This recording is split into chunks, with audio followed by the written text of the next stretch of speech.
bahay na, Sam. Sam, please. Please. Sorry sa nangyari. Payagan mo akong iuwi ka. Alam mo, wala ka masasakyan dito. Walang jeep, walang tricycle, walang taxi. Maglalakad ka pa uwi. Sige ka, baka ma-rape ka.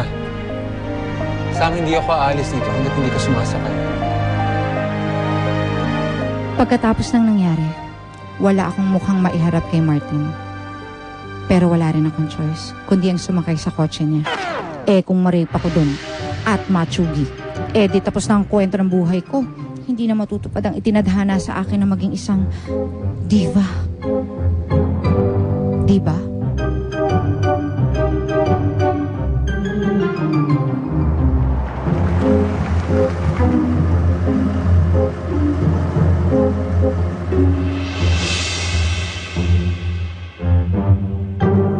Hindi.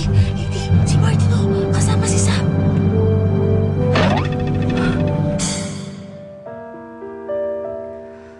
Baka nagkukunwari lang si Martin na hindi na talaga type si Sam.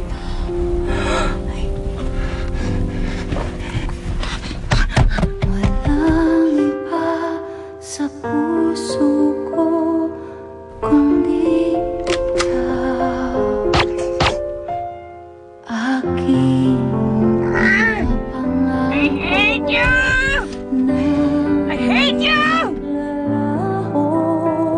Itong pag-ibig na alay sa'yo. Mag-iingat ka. Hinahanap ka ng mga kasamahan natin dati. Hindi naman ako kasali sa mga pagnanakaw niyo. Ang paniniwala nila, ikaw ang nagsumbong sa mga pulis. Kaya kung ako sa'yo, pare, magtatago na ako ng husto. Hindi ikaw ang star ng concert na ito.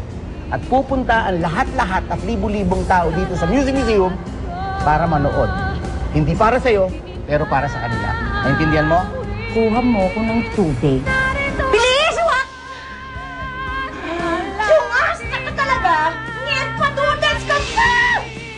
Nangangailangan ako ng pera pero hindi ko sigurado kung kaya ko pa tanggapin yung mga pang-iinsulto nila. Tandaan mo, mahalaga ka sa concert na to. Mahalaga ka para sa amin ni Lily. Higit sa lahat sa akin. Narito akong umiibig. Heto na sa wakas ang Stop the music! Stop the music! Meron akong aaminin sa inyong lahat. Hindi boses ni Lady ang naririnig nyo. Kahit noon pa man, may ghost singer siya.